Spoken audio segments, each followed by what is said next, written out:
What's up? I'm Bea and welcome to my channel. Thank you for joining me for another weekly decompression session. I actually have just two things to talk about today, but they're both about religion, so it's going to be interesting. First and foremost, Chris Pratt recently did an interview where he talked about how he was surprised that he somehow became the face of religion and he's not really religious at all.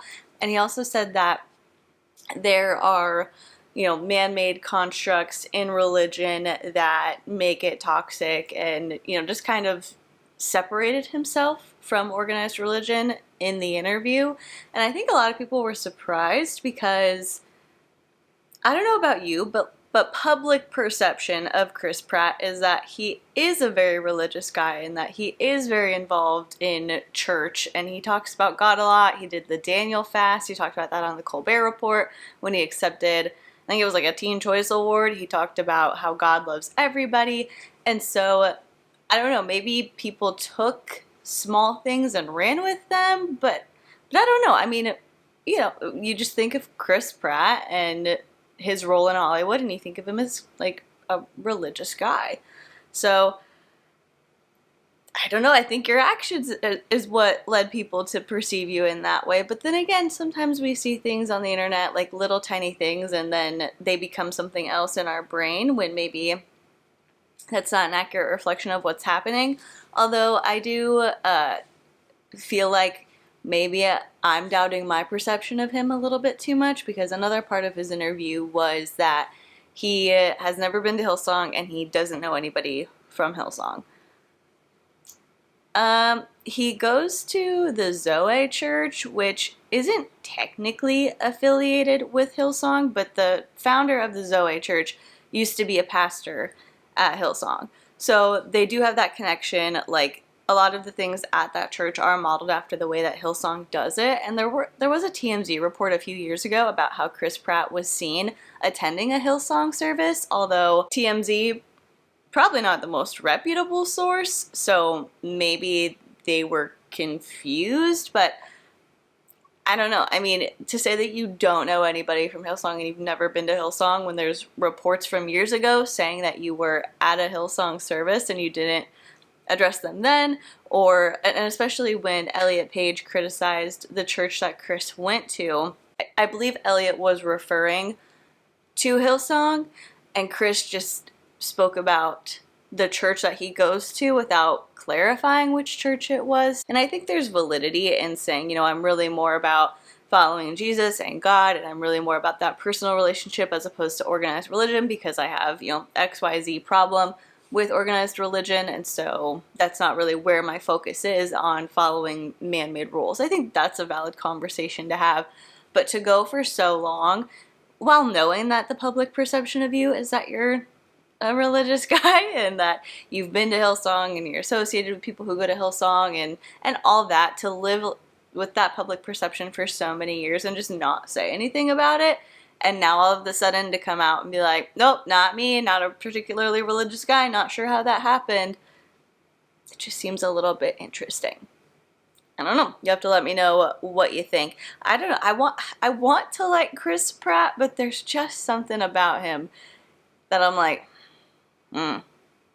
can't do it. Because I loved him on Parks and Rec, but then I did eventually find out that on one of the scenes, I'm sure if you watched Parks and Rec, you know what I'm talking about, where Leslie is at Anne's house and Andy, who Chris Pratt, I'm trying to say it very distinctly, like Chris Pratt, because I know it sounds like Chris Pratt if you don't do the distinction between the words. So Chris Pratt plays Andy on the show, and Leslie opens the door and he's there fully naked, and in real life he was fully naked, and that was not something that was discussed. That was not something that was supposed to happen, of him being actually literally nude. Why would you do that?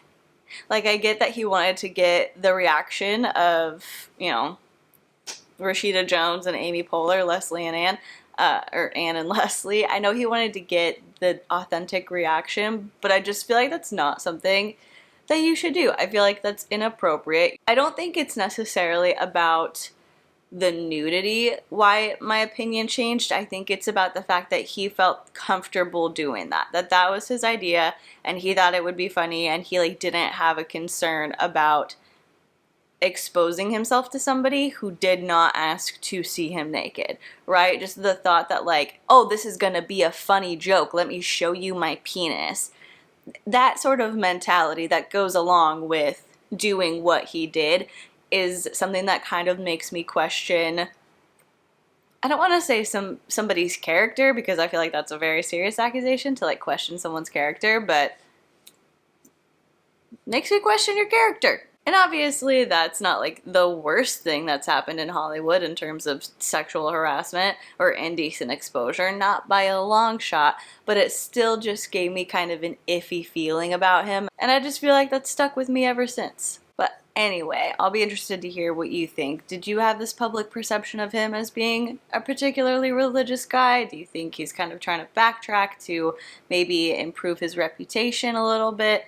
You'll have to let me know. And then the other thing I want to talk about is something that I literally just found out about today. So if you have watched my channel for a while, you know I live in Arizona, and where I like went to junior high and high school was really heavily populated by Mormons, like to the fact that my high school had 0 hour, where right across the street there's I don't know what you call it, but like a Mormon building, like I don't think it's a ward, it's like a seminary, I don't know what they technically call it, but it was so that all of the Mormons could come to church early and go to seminary. Like they could walk across the street, go to seminary, and then come back. Or if they had it like in the middle of their day, they still went to all of their regular like all their regular classes, but then for one period they would go across, go to seminary, and come back. So yeah, lots of Mormons live there, very heavily populated by them, and very much like Mormon culture was just kind of everywhere. Like most people in high school assumed I was Mormon because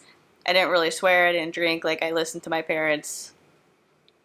They automatically just assumed Mormon. So anyway, where I live now is, you know, there's still wards around town, but not like as many as there were in the town that I went to junior high and high school in. And a ward is like the local branch of the church. So there's wards that are like your neighborhood churches, and then there's a stake, which is like a collection of the wards, and it goes up from there. You know, Mormons are very much organized.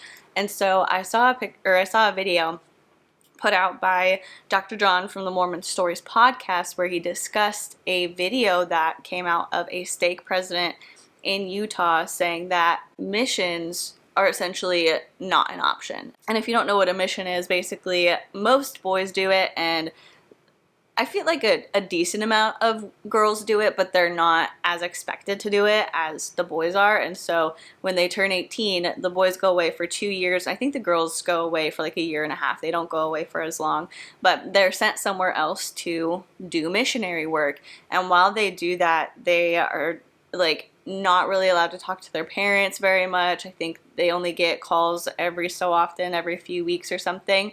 I remember I had a friend who, her boyfriend went away on a mission, and their bishop said that they should break up while he goes, so that way he's completely focused on his missionary work and not on his girlfriend back home. And they decided not to listen. And I just, like, this girl is so sweet and kind and lovely, and the fact that she, like, made her own choice, and they decided not to listen, and then when he came back, they got engaged and married, and they have babies. I was just like, you go, good for you.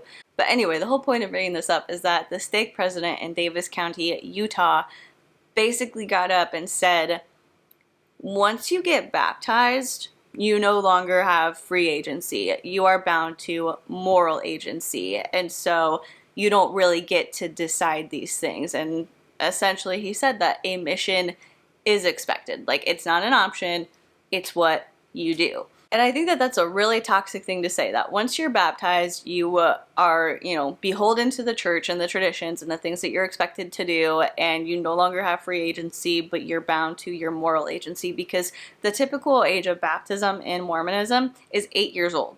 And like, you don't know everything you're signing up for when you are 8 years old. So it's really not fair to say, well, you made this commitment when you were 8. So if we want to send you across the country, you're gonna do it. That just feels manipulative and controlling to me, and I don't like it. Plus, I don't think a mission is for everybody. And I have my own problems with, you know, missionary work. I think there's a right way to do it and a wrong way to do it, and I think that sometimes there's this like Christian superiority complex, like this white savior thing of like, oh, you ignorant people, we're coming to save you with the words of Jesus, and like forcing yourself into somebody's community and they don't want you there. So I have my own thoughts on missionary work, although I do think, you know, if you do it in the right way and you're just wanting to go out and like help people, and if the topic of Jesus happens to come up or the topic of God happens to come up, great. Or, you know, you propose the concept to them. If they're not interested, you back off and you keep helping them with whatever it is that you're helping with, fine. But with Mormon missions, I just feel bad because like these boys are so young, and I know they're 18, but in my head, like if they were raised in a really Mormon family,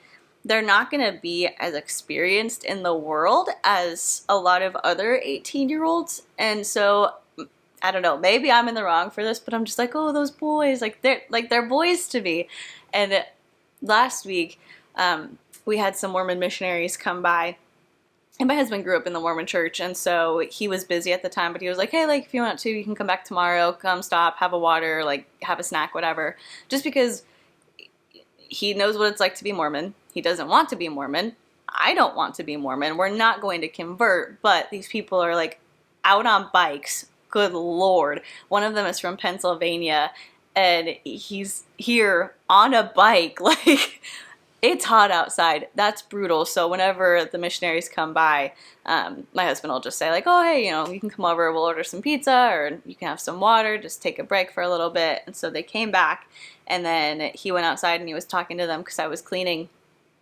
And they just asked like, oh, is there like a good park that has good signal that we can sit at? Because they had to do calls with certain people to do like devotionals as part of their missionary work. I'm inside cleaning. I didn't hear this, but my husband comes in and says, hey, just so you know, they asked this question, and so they're just probably going to be sitting outside the front door and doing these calls because they need like good signal. And I was just like, they can come in. Like, they can come in here and sit in the air conditioning. It's like 106 outside, even at night right now. Well, not at like night, but, 6 o'clock. It's still pretty toasty. So my husband was like, are you sure they're going to be in here for like an hour? And I'm like, yeah, that's fine. Like, in my head, I'm like, these are just boys. Like, bring them inside. They don't need to be sitting outside for an hour in the heat trying to do what they've been told to do. They sat here, they did their thing for like an hour, and they thanked us and they left.